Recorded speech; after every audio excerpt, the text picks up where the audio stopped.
This is Brighton's Finest. Bringing the artists closer to you. Juice. You are off on tour on the 12th of October, which is pretty damn exciting. Yeah. And how are the preparations going? Yeah, I mean, the preparations are okay. I think we've just about managed to get the car sorted, which is, the first step in actually getting out of London. And then, I think accommodation-wise, we've sorted out a few mates' places to stay in and stuff. We've kind of learnt from our mistakes from the last tour. We slept in the car a couple of times, which was hideously uncomfortable. That's not what you want after a pretty manic gig. Nah, not at all. Not at all. There was a park in Bristol that we made our home for a night as well. Oh, yeah? Which is lovely, yeah. Got the tents out? No, just under the stars. It was really something. Romantic. Yeah. That is rock and roll. So, I mean, yeah, you could call it that. Well, are you guys the kind of band who feel calm and at ease before going on tour, or is it everyone feels a bit restless? I think I haven't really given myself time to get restless, to be honest. I've just been working non-stop to get enough money for the transport, the accommodation, and also I guess the inevitable Wetherspoons pit stop. Yeah, well, you've got to make sure one of you isn't, or take it in turns in driving at least. Yeah, we've got a designated driver who isn't in the band, luckily. We've got a real dedicated friend. We're lucky in that respect. He's going to hate you lot afterwards. No, yeah, he did it last time as well. He had to take a few cigarette stops, breathers, to get over us, I think. But I think, he's had enough of a rest. He's ready to go again. Yeah, I can imagine it's a lot of fun, to be fair, and to start this tour in Glasgow, it doesn't get much better than that. No, yeah, we've never actually played Glasgow. The last time we did Edinburgh, everyone at the Edinburgh show was kind of shouting at us to come and play Glasgow next time we were up there. So yeah, it's happening. We're really excited. Yeah, because it comes with a bit of a reputation for having the best music fans. Like, they really get into it, and that's... Yeah, it really does. Every time my mates' bands have come back from Glasgow and just said it was the most manic gig they played. So it's hopefully going to live up to that. Well, you play the Joker in Brighton on Wednesday the 18th of October. Fresh from our London date, going straight down. That's going to be Tired Eyes, I think. Yeah. We've played a couple gigs in Brighton before. We did Great Escape this year. That was brilliant, actually. And first night as well, so we managed to spend the rest of the weekend having a lot of fun. But yeah, we haven't done the Joker before. Heard really good things though. Well, I've never seen you guys play before, so I'm pretty damn excited. But what can I and others who haven't seen you expect from a Yowl live show?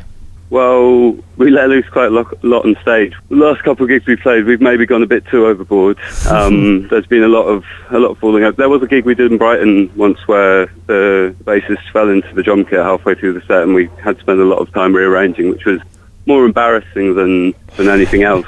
But hopefully a more contained version of that. Yeah, because you're starting to get a bit of a reputation for having a pretty epic live show. I mean, that's really nice to hear. I mean, I hope we do live up to that. Brighton's Finest. This is Juice. What were the gigs and music that you were listening to and going to see when growing up, when you were kind of educating yourself on more alternative music? As a kid, to be honest, gig-wise, there wasn't a whole lot going on. I grew up with Mike, one of the guitarists in Dorset. And we were really into a lot of the kind of American guitar bands around at the time, like Pavement and Weezer, Built to Spill, that sort of stuff. And obviously most of those gigs were way out of our reach. So the advent of the internet, we kind of watched a lot of videos of those bands that we loved performing online. In terms of actually going to gigs, there wasn't a massive scene where we were from. So coming up to London was it was liberating in that respect. We finally got to see a lot of the bands of that ilk that we'd been kind of hankering after for a while. Because there's a mighty live scene in London. Like any day of the week, you can see someone who's pretty much going to blow your mind. Yeah.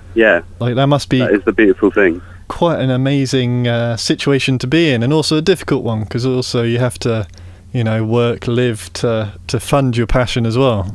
That's the thing. It is a juggling act, and it can be overwhelming sometimes, to especially so many of us are in kind of service industry jobs where you have to be up at the early hours, and following that passion becomes a pretty knackering experience. But it's a worthwhile one. And I mean, the wealth of choice in London is unparalleled.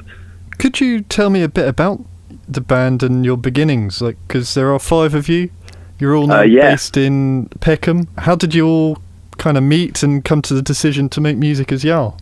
Me and Mike were best friends in school. We'd been through a couple of bands, everyone does in high school, and I went to London, Mike went to Cardiff, and we kind of left everything on the back burner for a bit. I started a couple of projects with the other guys in Yowl, separate projects, and eventually we just thought it would be easier if we all kind of joined together and made this one all-inclusive thing that allowed us all to kind of write music together. And I mean, Mike is still in Wales at the moment, but he has the tenacity to actually make it to the majority of our shows, which takes a lot of time on the megabus, and a lot of effort on his part. So kudos to him for that.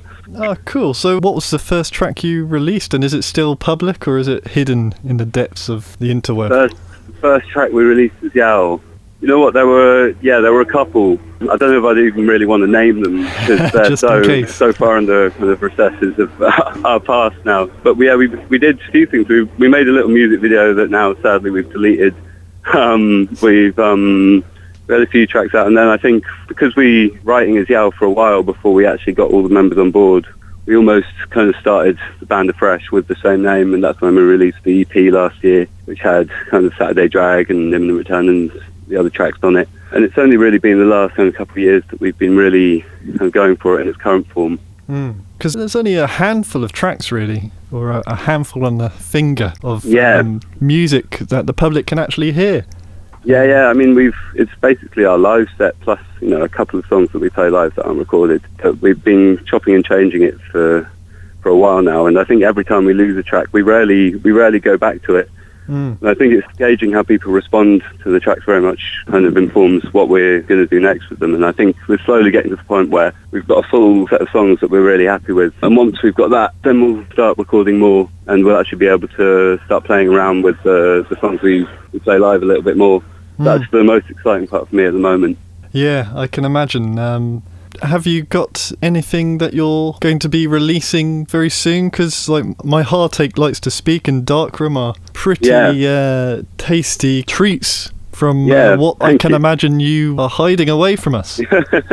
I mean, we've just released the video for Darkroom, because I think we released Headache, and then that got most of the attention. Darkroom was sort of seen as the B-side maybe a little bit, even though that wasn't our intention. And so we've just released the video for that. That's got a really good response. And we're planning to do a couple of things in December that I can't really talk about, but in terms of recording new music, come the new year, early next year, we're definitely going to have a few tracks that have been on the back burner for a while. So, at least another handful of new songs come 2018. Well, that's very exciting indeed. This is Brighton's Finest. Bringing the artists closer to you.